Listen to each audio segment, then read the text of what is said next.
first come, first served algorithm. So we move on to check the next algorithm. Shortest seek fast.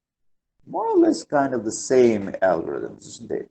But contexts are different, and naturally their implementations are different. A disk queue with requests for I/O blocks and cylinders in orders. The same set we take. But this time we take the shortest seek. Assume that the disk head is initially at cylinder 53. So from 53, which one will be the latest one, the shortest one? Remember, we already assumed that they are already there waiting, so we can do the comparison. 53 to 65, 65 to 67, 67 to 37, 37 to 14, 14 to 98, 100. One of the problems with this one, first of all, we assume that they're all standing in the queue as usual, otherwise how can you compare? But in fact, it's not constant because there are new values like X, Y, Z. New cylinder requests are getting constantly added up at the end of this queue. So what we can do, but what the tendency that we'll see, in fact, that is one of the problems, is, say, for example, while it is in 14, and if X is 10, then it will not go to 98 because 14 to 10 is the shortest distance. It will go to 10. After 10, it comes 2. So naturally, there's no point from 10 to 98. 10, it will go back to 2 because that's the shortest distance. And if this thing keeps happening, so basically the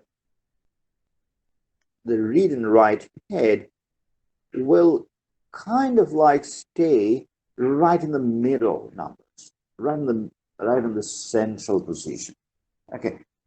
So in other words, the cylinders which are farther away from the center, they will have less chance to get served. They will need to wait for a longer period of time before the read and write head can actually go there to serve them. So that is one of the problems we can see. But otherwise, it's quite an improvement, right? Y was 80 and Y was 29.5. So that was definitely an improvement. 29.5, man. That's very cool. But the problem is right there. Requests far from the middle may get poorer service. The goals of minimal response time and fairness are in conflict. We understand. We understand it very, very well. Okay, that's what happens. So we move on to your next algorithm. And this is another fantastic algorithm that we have. And this is what we call elevator algorithm. So how many of us actually took time to think about it? When we take elevators every day, don't we? But how many of us we actually take a moment to think about, wait a minute, what is the algorithm going on behind this thing? Right? We don't know. We hardly know. But as I said, that there are definitely some algorithms, and sometimes we can feel it as well. Why I say feel it? Because, for example, you want to move up. Just try to imagine that you want to move up. You want to you want to move down. You're on the 10th floor, and you gave a call. You gave a call to the elevator. If the elevator is coming up at that very moment, for example, it's on the 2nd floor, it's coming up, then it will go all the way up to probably 18th floor because someone was going there, drop him there, and then turn around and start moving back. Right? And in fact, on the way, for some elevators, although we didn't do the good observation of why it happened, some may even stop on the 10th floor because you were there to pick you up. But that doesn't mean it will immediately start going down. It will keep going up until it goes to the 18th. So basically, you take a ride from your 10th floor all the way to the 18th floor, and then you start coming down. Again, you have to cross 10th floor, and again, the elevator will stop there. So this is a little bit complex. I mean, if you have nothing else to do, you can study the algorithm, just enjoying multiple rides up and down your elevator. Okay. But the key things here to understand is elevator algorithm, we have two directions. And these two directions will give two outputs in terms of the minimum distance covered, the average distance covered.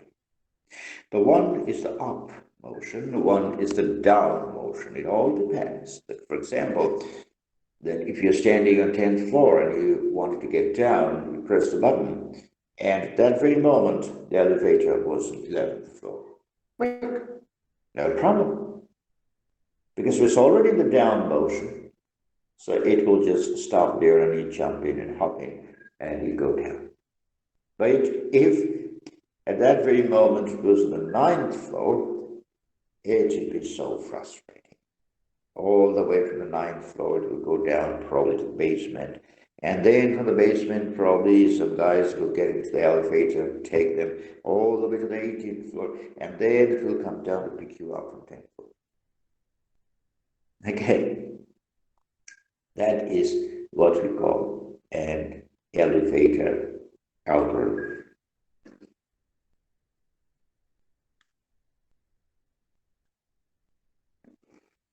So let's see.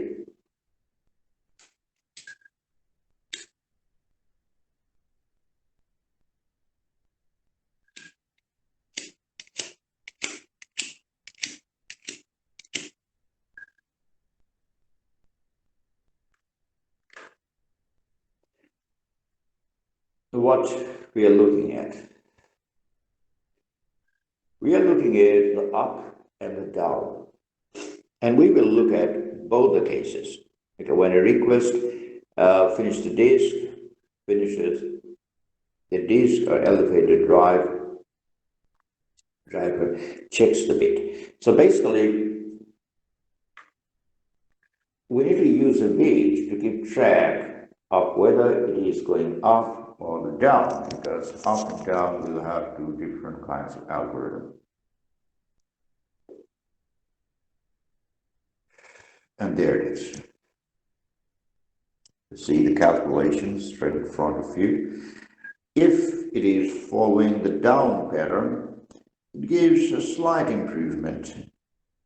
But if it is following the up pattern, no improvement at all. I mean, compared to the last one that we saw, the shortest seek first. Take your time to understand how it is happening. It was initial at 53, and it is at the down mode. So from 50C, 53 it will go to 37, 37 to 14, 14 to 65. Then it will start moving up again.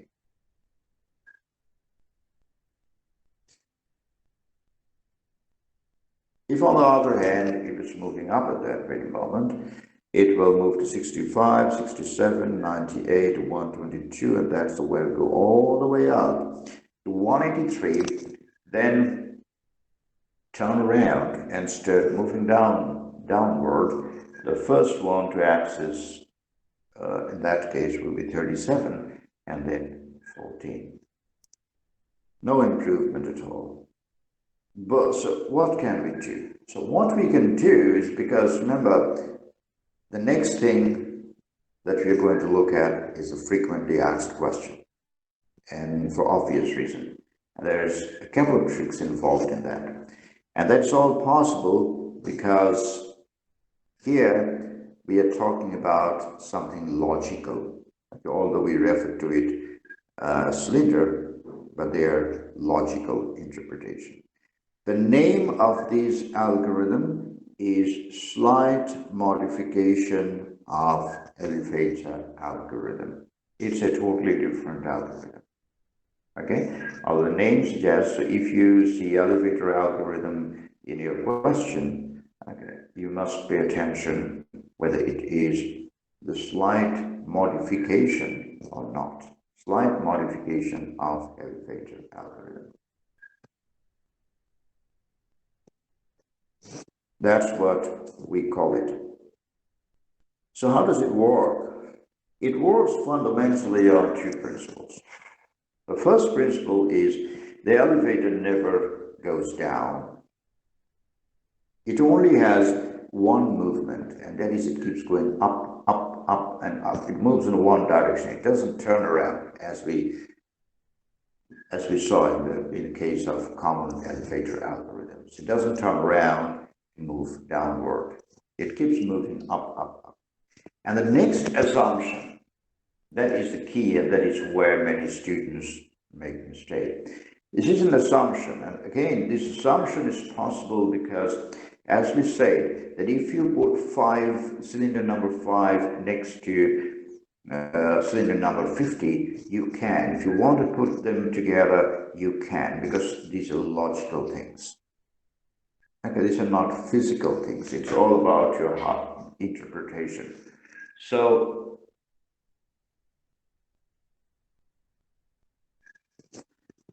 what we do here is we put the uppermost cylinder, the topmost cylinder, next to the lowermost or the lowest cylinder. By placing them next to each other, in fact, on top of each other, we assume that the displacement from the topmost to the lowest cylinder is basically zero. Try to understand. It's a little bit tricky part, but some students get confused in this part, but it is not difficult to understand. There are actually two versions of this. If you go to Google, you will see another version. And that version says that basically we assume that zero next to the topmost one, you get the zero. But the one, we will stick to the one that they have mentioned right here.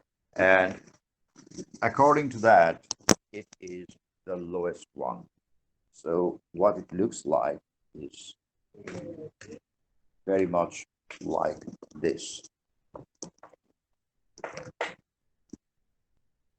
If you can imagine that 98, 183, okay, no, not 98, it will start from 53.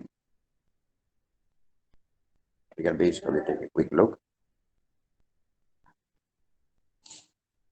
It's moving upward, 53 to 65, 65 to 67, all the way to 183. 183, it moves to 14, because I said that it's not going down. It keeps moving in one direction. Okay? If you think of it in this way, that here is a position of 183. After that, it was supposed to turn around, but it's not turning around. We are putting 14 right here.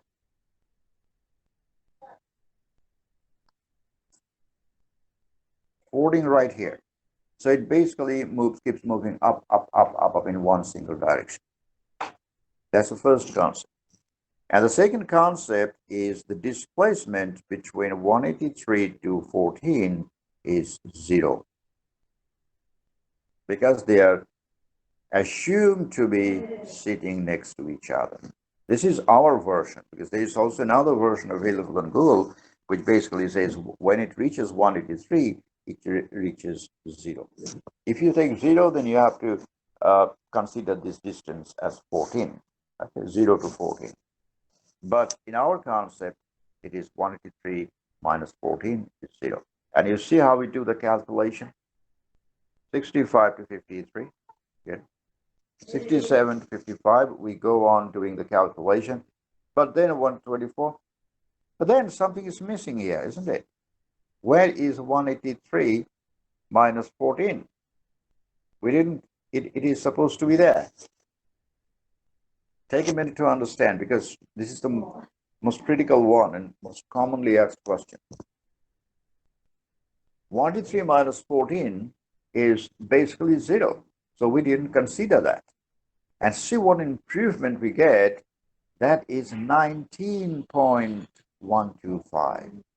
We started with FCFS, it was 80, and it's now 4 times faster. Did you get the point?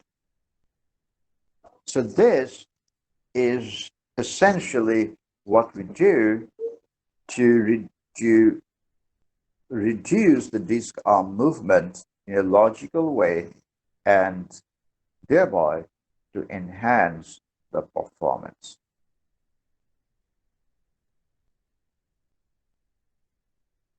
An important part.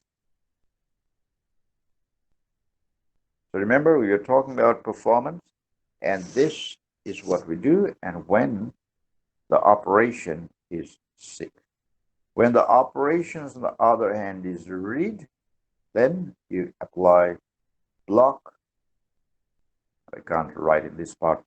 Block, read, ahead technique. That means when block K is being transferred, the file system will do a sneaky check to see if K plus 1, block K plus 1 is already loaded or not. If it's not loaded, then it will go ahead to preload that K plus 1 block, because since it's in the random, it's on the sequential access mode, so we understand the next one, the very next block that we try to read must be block K plus 1. But in the case of SIC, we have to have a way to reduce the average arm displacement or arm movement. And we end up the bunch of algorithms,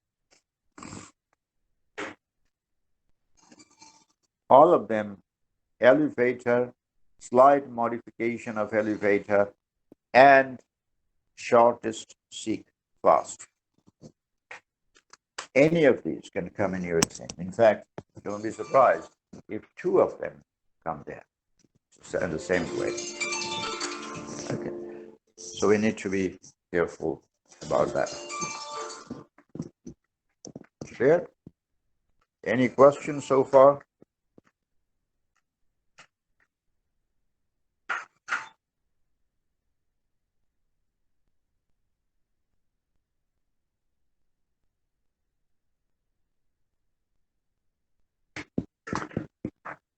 Any questions? If you don't have any questions, we will stop you here, give you a chance to go back to that part, this part, because this we will continue with the disk.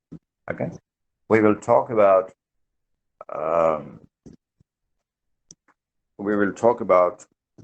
that one. What I call RAID level, and a couple of other things are there. In the next class, we will finish the disks. Okay. But in the meantime, I might actually, in the next class, I might ask you a very simple question to check your understanding of these algorithms. I'll give some random numbers, and we will try to solve it together, because it's very, very important. Okay? Elevator, shorter seek, and most importantly, slight modification of elevator algorithm. Okay? So that's all for today. And please remember, we will start again from beginning of the disk. I just jumped in here because we talked about it. So the next talked about in the previous slides. The next one that we'll be talking about is starting from this one, the RAID levels. Okay, RAID level. Magnetic disk is not important, RAID level. And then the disk arm movement, we already talked about. This is the most important part on the hardware side.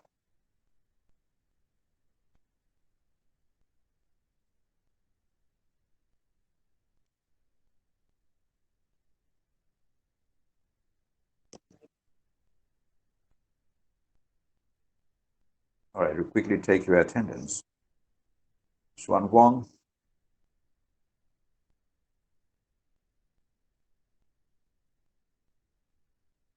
Chi Kang, Yes. Bin Phuc, Yes. Tu Quang, Yes. Dong Ha, Yes. Tu Huang, Yes. Tan Hung, Yes. Nap Phat, Yes. Bin Min, Yes. Quoc Huy, Yes. Huayan, Yes. Kim Thak, Yes. Yasmin, Yes. Ken Phuc, Yes. Wang Hui, Yes. Min Phong, Yes. Dui Bao, Yes. Liam Chuk, Quy Min, Liam Chuk, Yes. and Quoc Hum. Yes.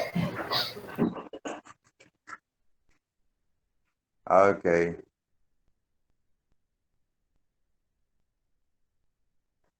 Thank you. Have a nice day. I will see you again on Wednesday. This is week 7. And you already started marking your labs. So far, so good. I know which groups I have started marking, but it will take a little bit of time. It's almost 180 students are there. So maybe by the end of this week or beginning of next week, you will get your scores.